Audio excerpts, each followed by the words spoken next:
Assalamualaikum warahmatullahi wabarakatuh. Nama saya Faisal Haq, kelas 3A semester 3, Fakultas Ekonomi Bisnis Islam. Saya akan menembus mata kuliah dosen saya, yakni Dr. Wadun Hafiz LCMA. Oke, kita langsung aja. Saya di sini akan menjelaskan dan mengulas dan menambahi dari saya sendiri untuk tugas saya Etika Bisnis Islam. Nah, Etika Bisnis Islam. Apa itu etika bisnis Islam? Etika bisnis Islam adalah etika yang berlandaskan etika berjual atau etika yang berbisnis yang berlandaskan norma atau hukum Islam, seperti itu. Nah, untuk etika ini apa? Etika ini adalah suatu perilaku atau akhlak yang mana akhlak tersebut yang dianggap oleh masyarakat itu baik, dan itu pun sudah dicontohkan oleh Rasul. Ya, kira-kira seperti itulah. Oke, etika bisnis Islam itu saya akan memaparkan poin-poinnya dan saya akan menjelaskan poin satu persatu ya. Untuk yang pertama adalah jujur. Jujur adalah untuk bisnis Islam sendiri, jujur adalah poin yang mendasar, poin yang paling penting dan utama dalam kita berbisnis. Harus jujur. Kenapa? Jujur itu harus penting bagi kita untuk konsumen agar percaya kepada kita bahwa yang kita jual itu adalah hal barang yang bagus, seperti itu. Karena dari awal sudah kita jujur. Barang jelek bilang jelek, barang bagus bilang bagus. Untuk yang kedua, kita harus amanah. Kita berbisnis itu harus amanah. Kenapa seperti itu? Iya, karena amanah itu bagi konsumen itu sangat dibutuhkan. Semisal saya itu penjual online, dan di transaksi online tersebut untuk konsumen itu bilang bahwasanya saya memesan tas modelnya seperti ini dan warnanya seperti itu. Ya, kita harus harus mencari barang yang sesuai permintaan konsumen, ya, agar konsumen nanti barang yang nanti sampai ke rumahnya itu tidak mengecewakan, seperti itu. Itu yang dimaksud amanah.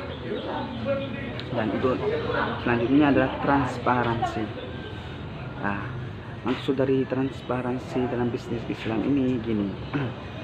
Kenapa kita harus transparansi? Nah, iya, kita harus butuh transparansi tersebut.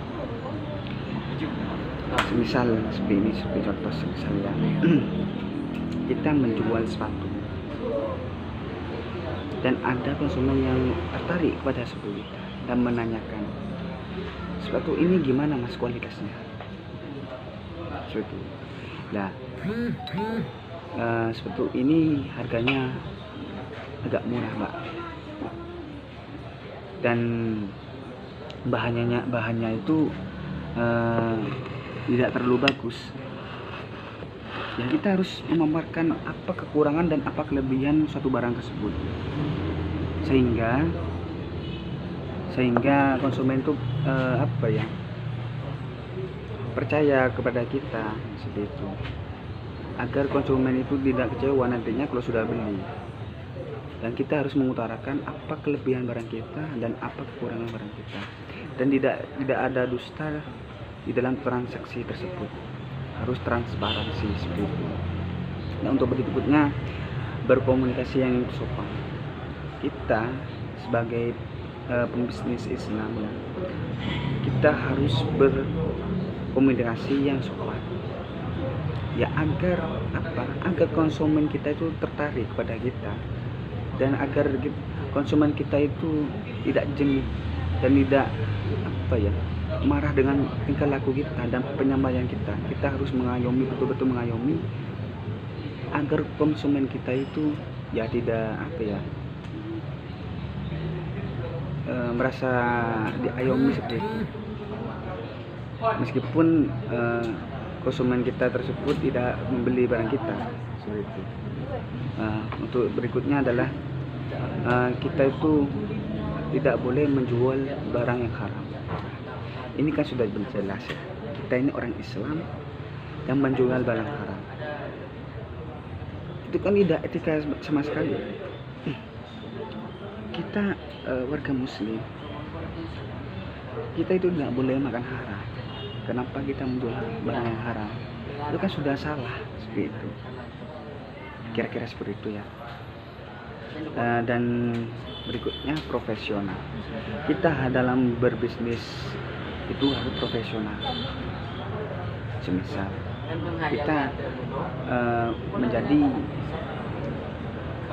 menjadi teller di bank, dan ada teman kita gini, kita menjadi pelayan toko dan ada yang kena sama kita, ya kita harus profesional. Posisi kita dan posisi luar dan posisi di dalam toko itu harus profesional.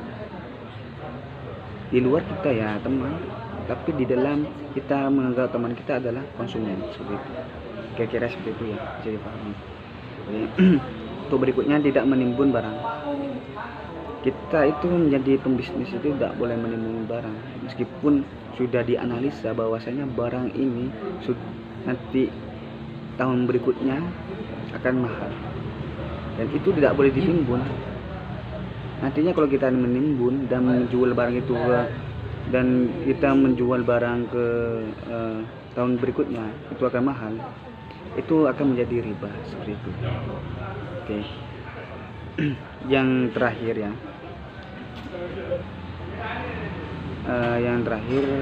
barang yang kita jual tidak boleh berunsur riba. Itu sudah fatal. Kenapa? Kalau produk kita yang dijual itu berunsur riba, itu sudah salah besar. Karena di agama pun itu tidak boleh menjual barang yang berunsur riba, seperti itu. Mungkin sekian dari saya, dan mungkin sekian dari presentasi saya tentang menanggapi video Pak dosen saya, Kuswadud Hafiz SMA. Kurang lebihnya mohon maaf, dari awal dari sampai akhir kalau ada salah kata yang kurang puas atau kurang sopan, mohon maaf. Sekian dari saya, wallahul muwaffiq ila aqwamit thoriq. Wassalamualaikum warahmatullahi wabarakatuh.